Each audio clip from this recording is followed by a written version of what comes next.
Good evening. I'm Kelly Wright. Thanks for joining me as we spend the next hour together. I do hope you're safe and well, taking care of yourself and your family because you matter.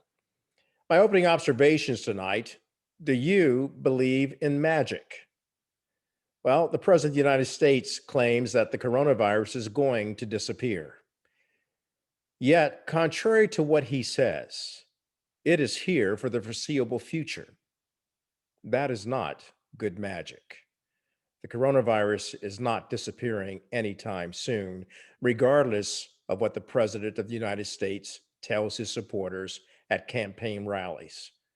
Hospitalizations are rising across the country.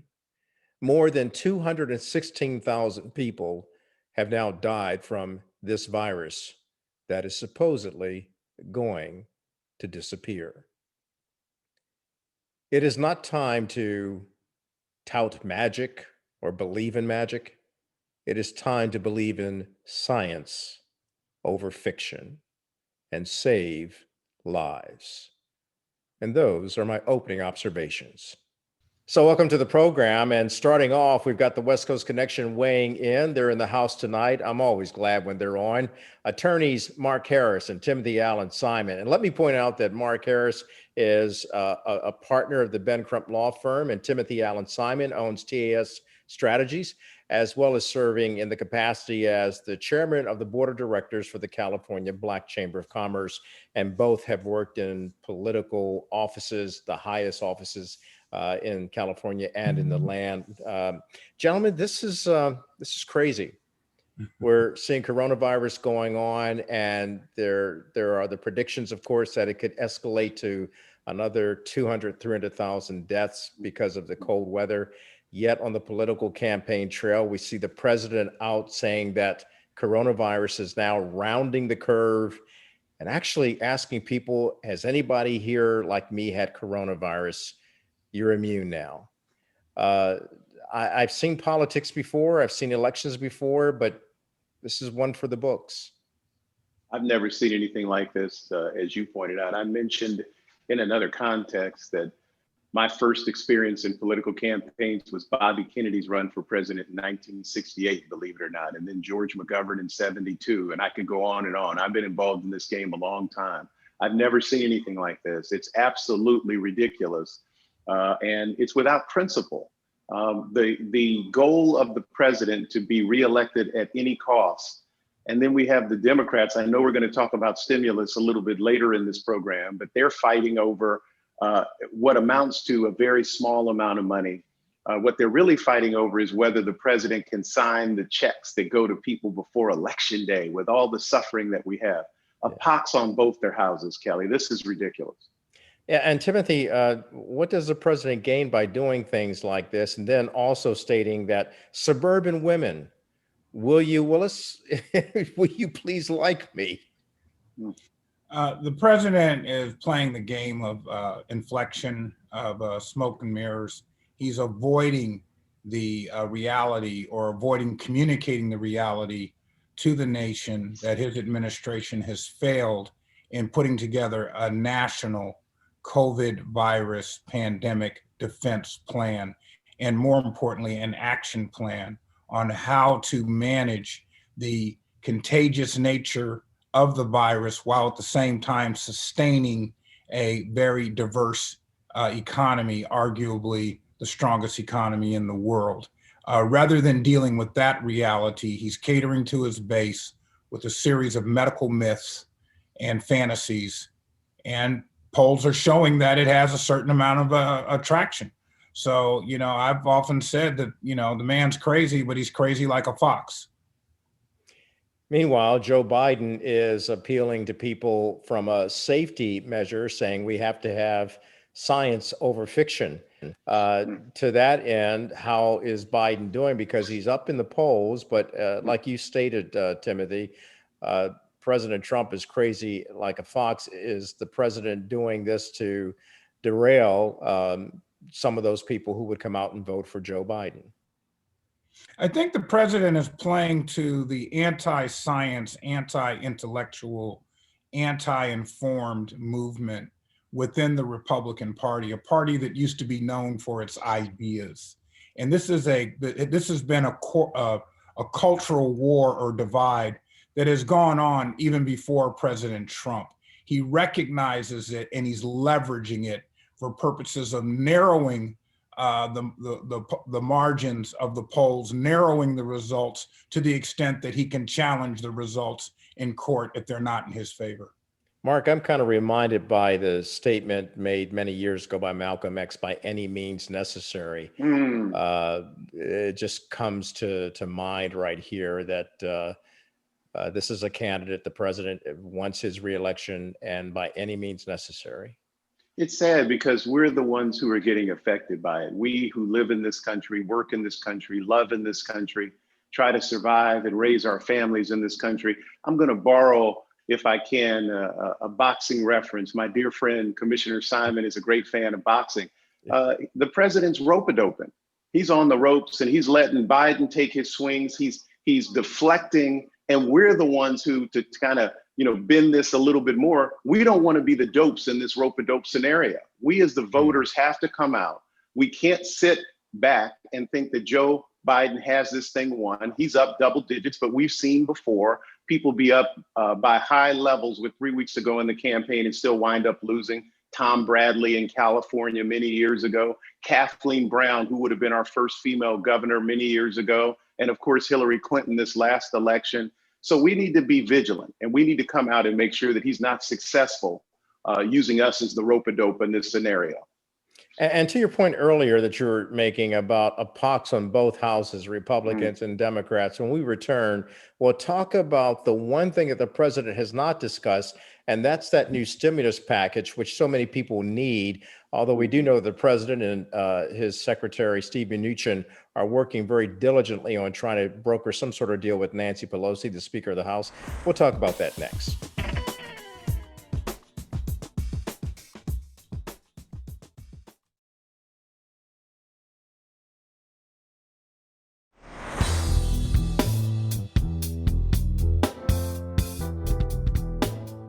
And welcome back to the program. West Coast Connection in the house right now. Attorneys Mark Harris and Timothy Allen Simon, and we're talking about all things political. We are just 21 days now away from Election Day, November 3rd. And November 4th, a lot of people will be waking up to see how this goes. I want to ask you, the other elephant in the room is the coronavirus disruption of the economy.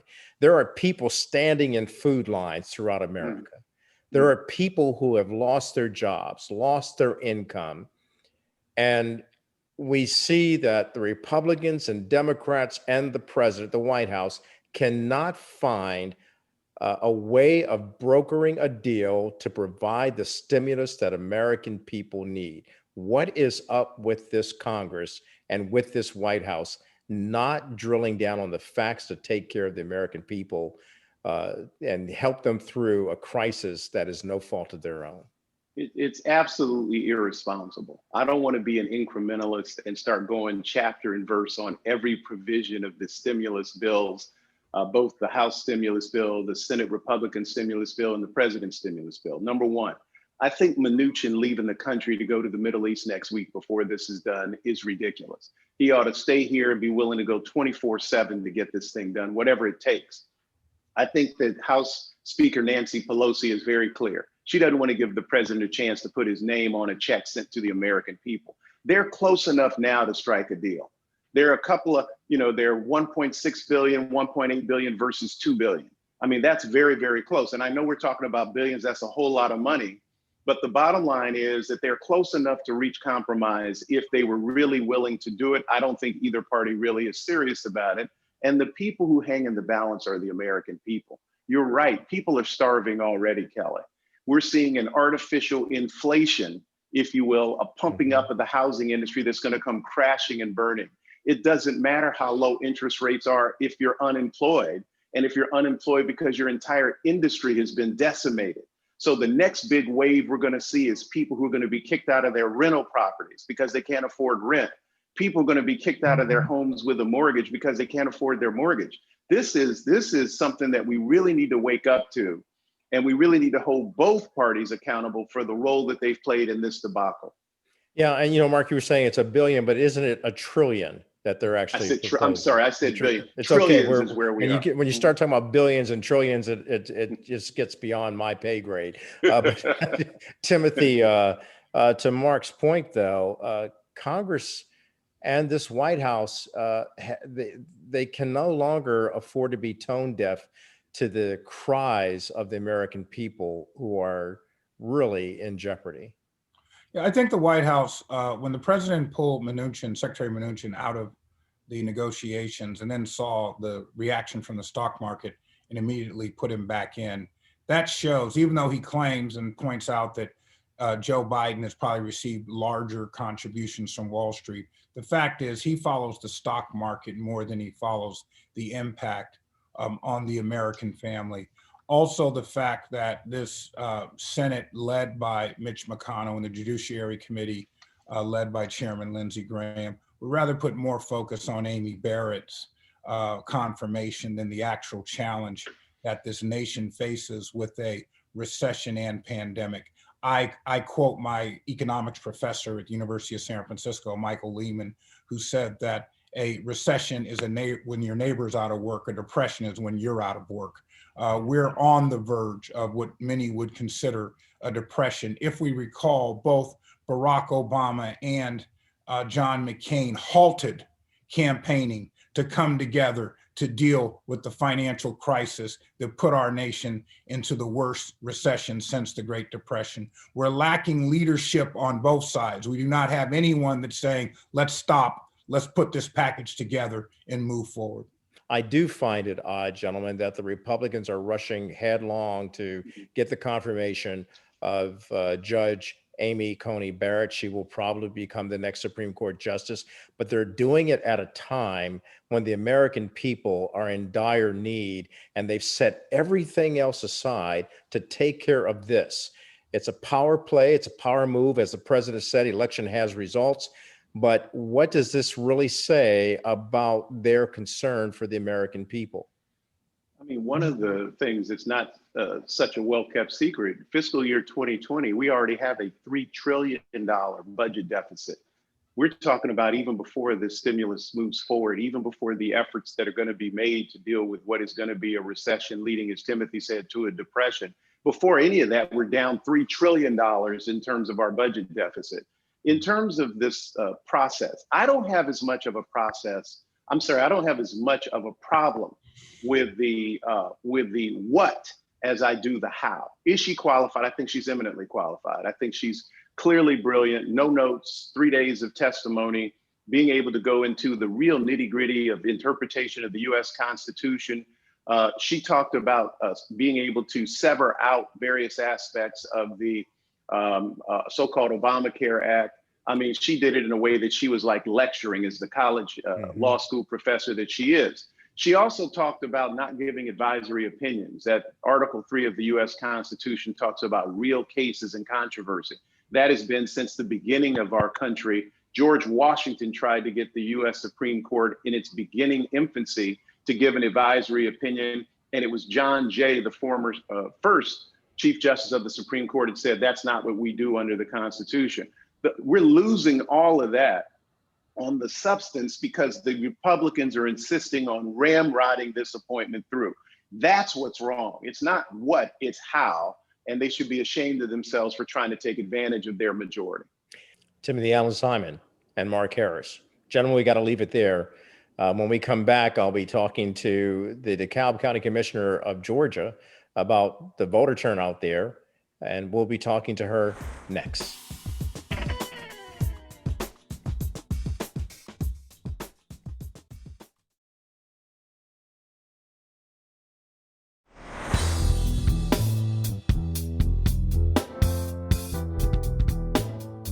So welcome back to the program. There's a lot going on, a lot of early voter turnout, and people are standing in long lines. Have you seen it?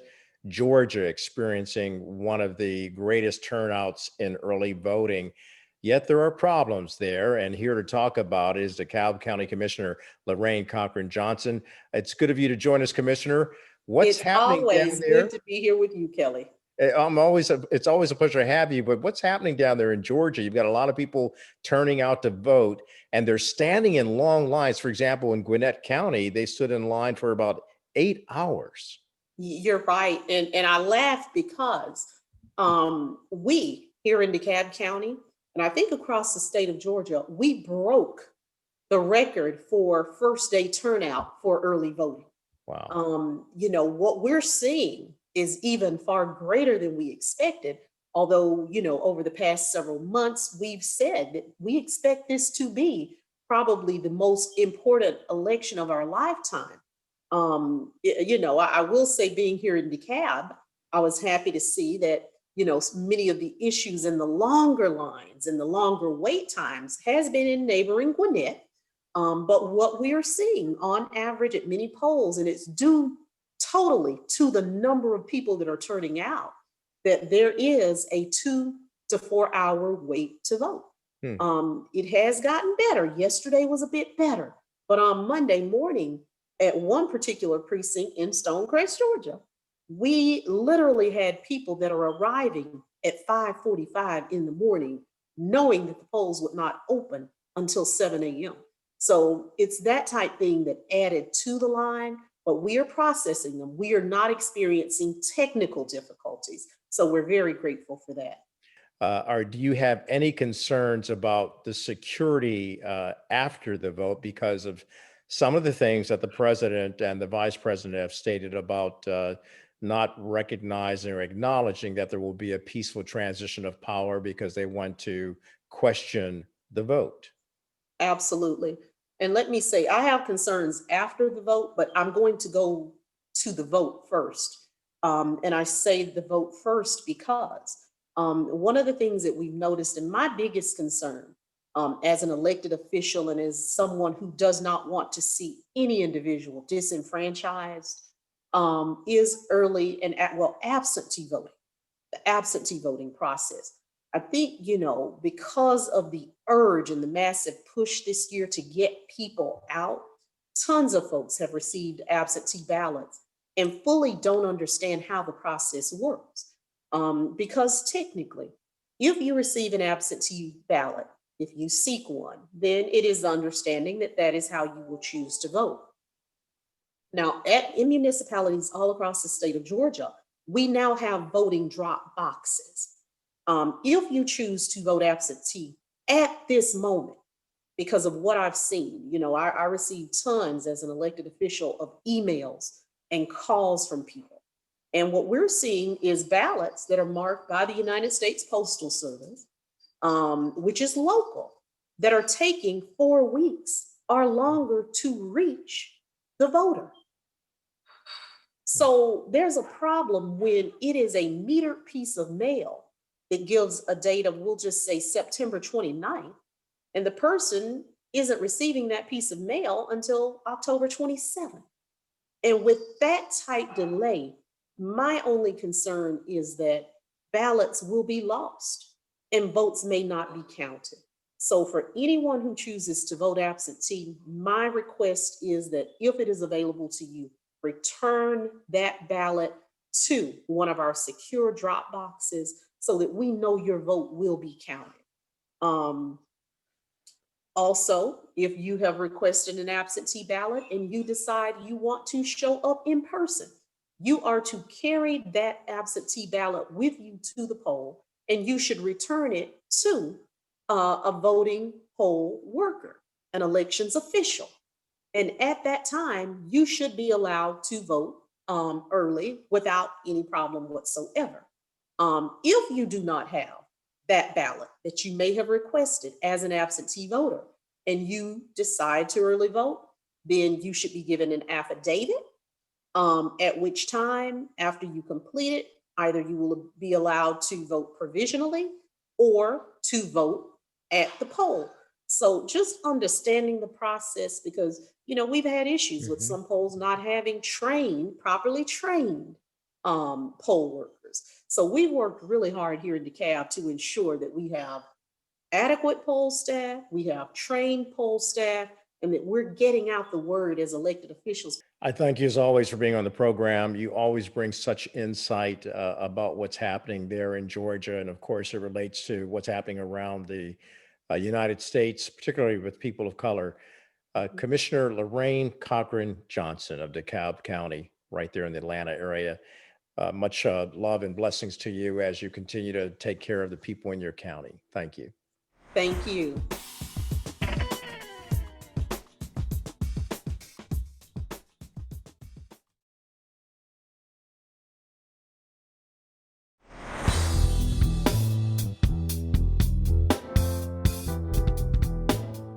Welcome back to the program. So the president of the United States is going around the country and he's campaigning. He's saying he has immunity, but he's also asking people in some of his crowds if they've tested positive for COVID, if they went through it, and then telling and declaring that they too now have immunity if they beat COVID-19. To weigh in all of this about this serious nature of COVID-19 and the fact that there's a surge going on is Dr. Yolanda Hancock. She is a public health expert working with the George Washington University at the Milken Institute of Public Health, and she's also a pediatrician. Doc, there's a lot going on, and the president, God bless him for being able to break free from COVID-19, but his messaging, how precarious is this?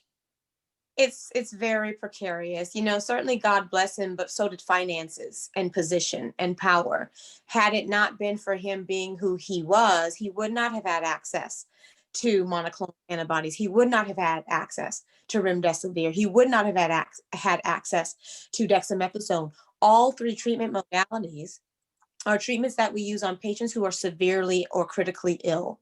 And even within that patient population, I have close friends who've lost family members who were critically ill because they didn't have access in the way that he does. And so it's a slap in the face to any one of us who've lost a loved one, who've watched them suffer simply due to lack of access. And for him to brag and to call people out and say, oh, well, you're immune, it shows his ignorance.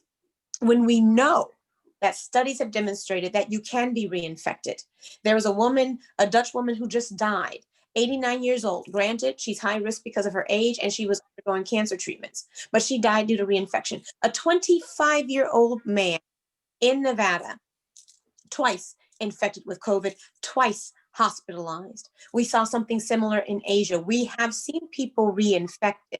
So for him to stand on a podium and pretend like that's not a risk, it's dangerous. It's absolutely dangerous. Studies have demonstrated that over 90 days, circulating antibodies for COVID-19 decreased to the point where if you've only had mild to moderate illness, you no longer have traces of those antibodies. Granted, they're always going to be memory responses in terms of our immune system, but the active fighters to fight off COVID-19 dissipate over a 3-month period of time. And here we are in October, where those who were infected in March are clearly at risk right now in the fall. And that's because of the cold weather. It's a combination of factors. It's the weather changing so that people are going back indoors. And it's also a bit of complacency. A lot of the media attention, unlike you have stayed true to reporting out about COVID-19, and I commend you for it. But there's so much going on in the country and in the world right now that this gets second page. This might get the B section of the newspaper at this point because we're dealing with so much, but it should always be front page news because we are now over 220,000 people who are dying. And this whole idea that it's not us. I'm not dealing with a loved one who's died. I'm not dealing with someone who's had severe illness. It gives people a false sense of safety and security. If something surges again, will they have enough space to accommodate the people who have to go into those hospitals? And then we've seen in Wisconsin that they're out of spaces in their hospitals to deal with this.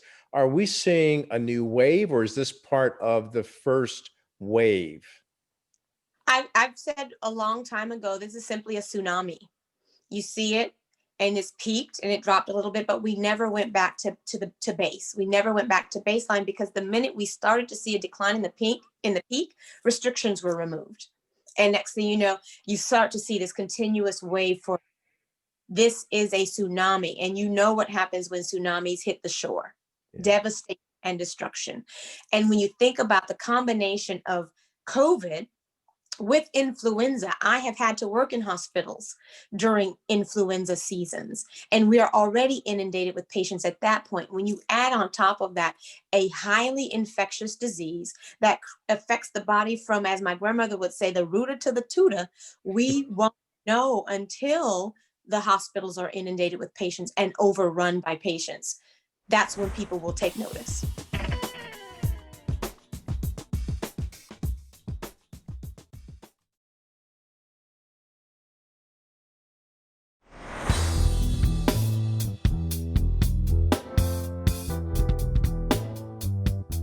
Doc, talk to me about this herd immunity that we're hearing that some members of the White House are actually touting this herd immunity to deal with this COVID-19. Right. So herd immunity is developed when at least 70% of a population is either exposed to and has a COVID-19 infection or received the COVID-19 vaccine. We are a population of 330 million people in this country. That would be around 230 million people needing to either get infected with COVID or receive the vaccine. With a death rate of 3%, that means that we would be comfortable with nearly 9 million people dying from COVID-19. 9 million people would die if we just allowed the chips to fall where they may. Not to mention the inundation again of the healthcare system, when we know that close to 16% of patients with COVID have moderate to significant symptoms requiring medical attention. Imagine that many people showing up to the emergency department, over 30 million people going to the ER, being admitted to the hospital. You talk about overwhelming a system that's already broken. I'm frightened, and I'm grateful for the fact that I work for myself, but I'm frightened for my colleagues because this is their reality if we don't do the right thing. You know, that's really scary to think that the White House would even that there would even be a report about the White House adhering to some sort of herd immunity. And yet we know that there are people who actually think that way. We've heard people say it on TV, a herd immunity. This is not Darwinism where only the strong survive, because COVID-19 doesn't really respect your strength or your Right. weakness. There are healthy people who get COVID-19 and they die. Right. No, absolutely. And when you think about the disparities, right? If you say close to 9 million people would die from COVID-19, and what we know is that Black and Brown communities are disproportionately impacted by COVID. If we as Black people are 3.5 times more likely to die from it, that's going to be reflected in that close to 9 million individuals. And that's what's most concerning to me, is that they are willing to allow that many people of color to die based on what you almost said, which was a herd mentality. The herd mentality is that science is not correct, that opinion trumps fact. That's the issue that we're dealing with. So what's the answer? Because you know, we're in a political season. We're just shy of 21 days before Election Day. Is that part of the answer? A vote and a change, or what? That's certainly part of it. I compel every single person who's of age to vote. Vote like your life depends on it, because otherwise we're going to just rely on herd immunity. So think about that. Almost 9 million people based on how we decide on November 3rd. And we have to be honest with ourselves. Even if the vote goes a certain way, no change will happen until close to January. Right. So what we have to do is continue to implement the basic public health principles that you and I have talked about since March. It's wearing a mask at all times when you are within a circle of people who are not in your COVID circle. 2, avoiding crowded spaces and making sure you implement social distancing. 3, make sure that you are washing your hands, hand sanitizing. 4, if you are sick, make sure that you stay home. And 5th, we need to do better with testing. We won't know what we have until we're diagnosed and have access to. That is critical. When close to 80% of people are asymptomatic but can transmit it to others, we all need to know our status, and on a regular basis.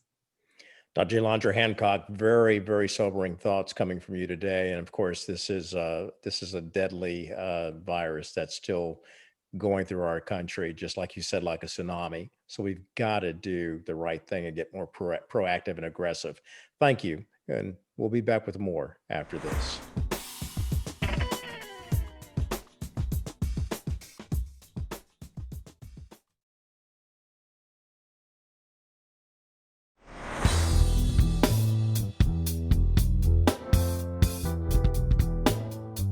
Welcome back to the program. So it gives me great pleasure to introduce to you Shake Anderson. He is a Grammy-nominated producer and recording artist, and he joins me now from his home in Texas. And Shake, it's good to see you, man. It's been a minute. Man, it's been forever. It is good to see you too, man. I'm excited to be on your program today. Well, I'm excited to have you. The last time that we saw each other, although we've spoken since then, we were actually performing together, singing together in Illinois. But let me ask you about your music, because you come from a great background of contributing to the success of so many different artists. Just name a few that you've worked with. And as a result of that, you've been Grammy nominated on numerous projects. Well, I started off obviously in gospel. So one of the groups that's always near and dear to my heart is a group called the Soul Stirrers. And that's where Sam Cooke came from, Johnny Taylor, Lou Rawls. And so I left and went on the road with those guys when I was like 13, a little bit older than 13. And so from that, I went to other gospel artists, of course, working with, the greats, James Cleveland and Shirley Steezer and different artists like that. From there, I went to rock music. I had a band that was signed to Warner Chappell, and I was signed as a writer, and then the band did a record deal with MCA. So we toured with Bruce Hornsby, we worked with Eric Clapton, we worked with Barney Raitt. And so that led me to working with those guys because they liked the way I played. They checked out my songwriting, and being signed to Warner Chappell didn't hurt.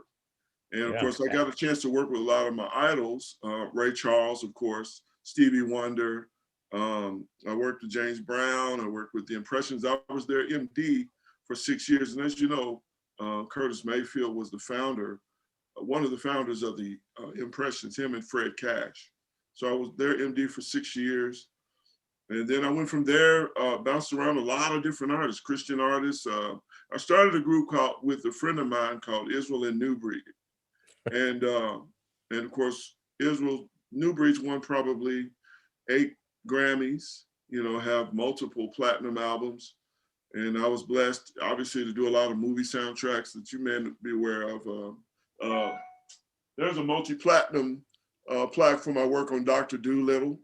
Excellent. And there's, just if you check out different things, Blue Streak, Boys on the Side, The Matrix, God has been truly good, man. And I've been a musician all my life.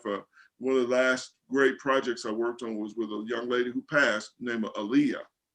Yeah. And wrote on her last record, as a matter of fact, wrote and produced on her last record. So, and then going forward, we're still doing a lot of great things. Man, that's fantastic. How have things changed with COVID-19 as the pandemic caused a disruption in your music? Oh yeah, man. Listen, I had 2019, I released a record. It's Advice for the Kind-Hearted. And no, I'm sorry. That was 2017. 2019 was Letters to Friends. And the single on that record was I'll Be Loving You.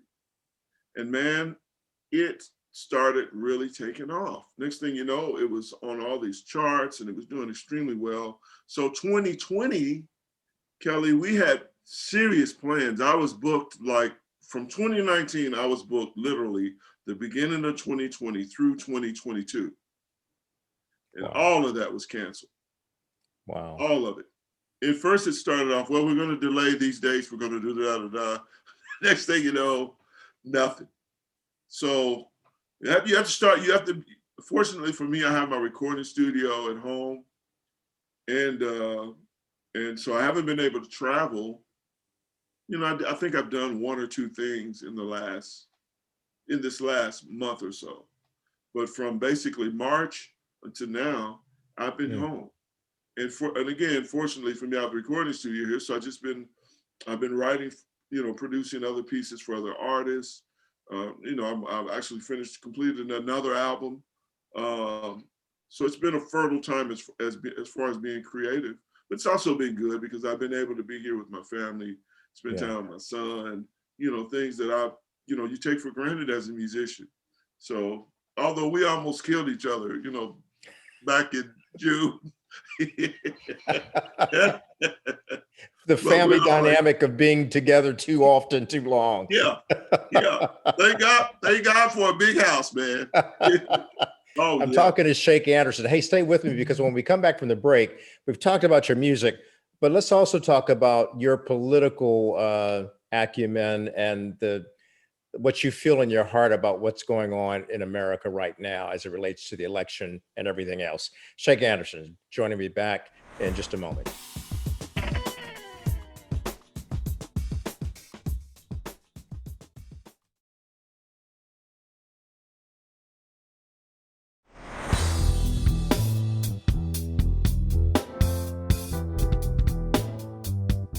Welcome back to the program. So I'm talking to a good friend that it's good to catch up with you, Shake. He is a musician extraordinaire, recording artist, a producer.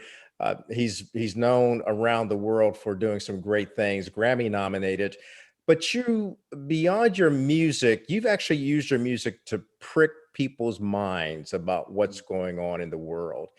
And certainly throughout this COVID-19, we've seen a lot of musical artists use their creativity to make statements about what's going on politically and racially in our country. Now, you're in Texas, Mhm. but you're also from Louisville, Kentucky. Right.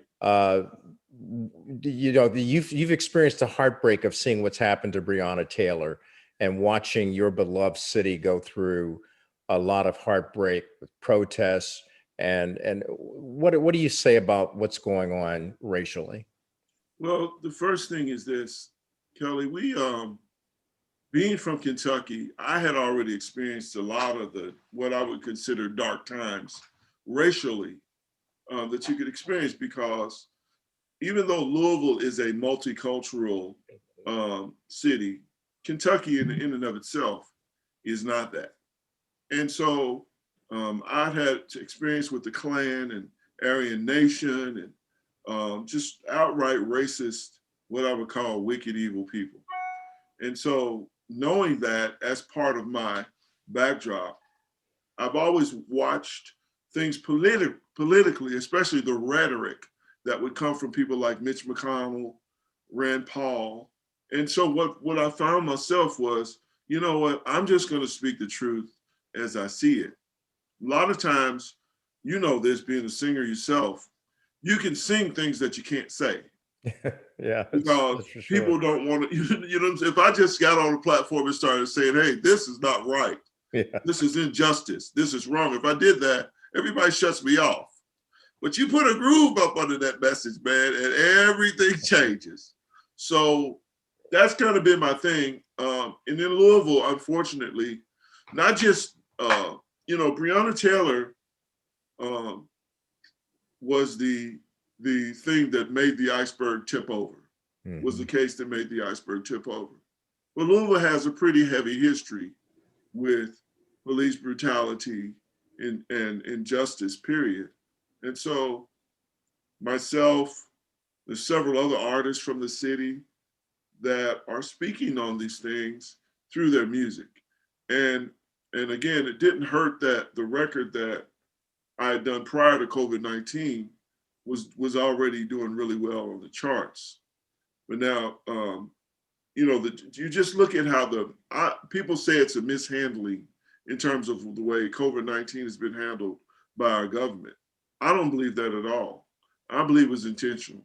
I believe that our government does not care about, especially as it's constantly uh, constructed, does not care about minorities, specifically Blacks and brown people. So this was not taken seriously.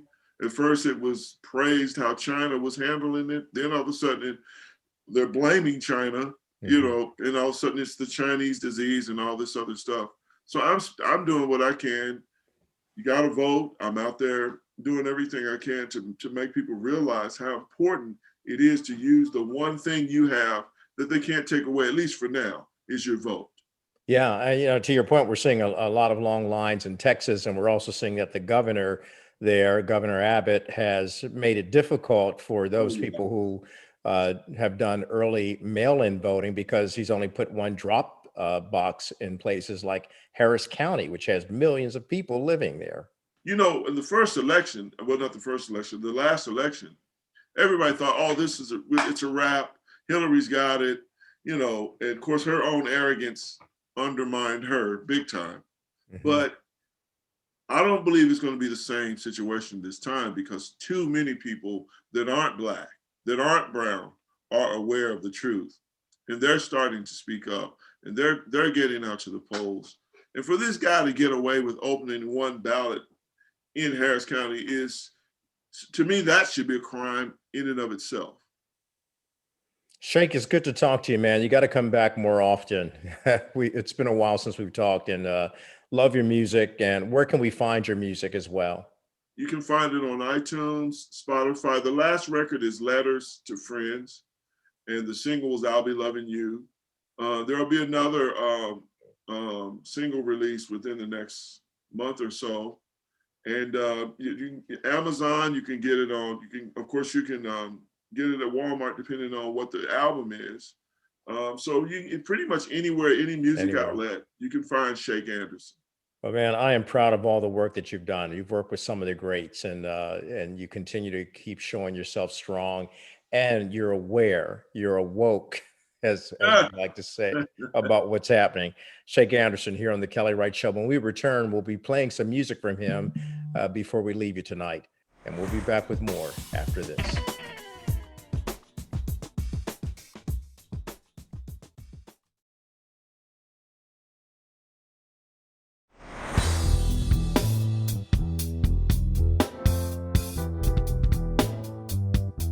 And welcome back. I'd like to thank all of the guests who appeared on tonight's program. I especially want to thank each and every one of you for taking time out to watch. I appreciate you.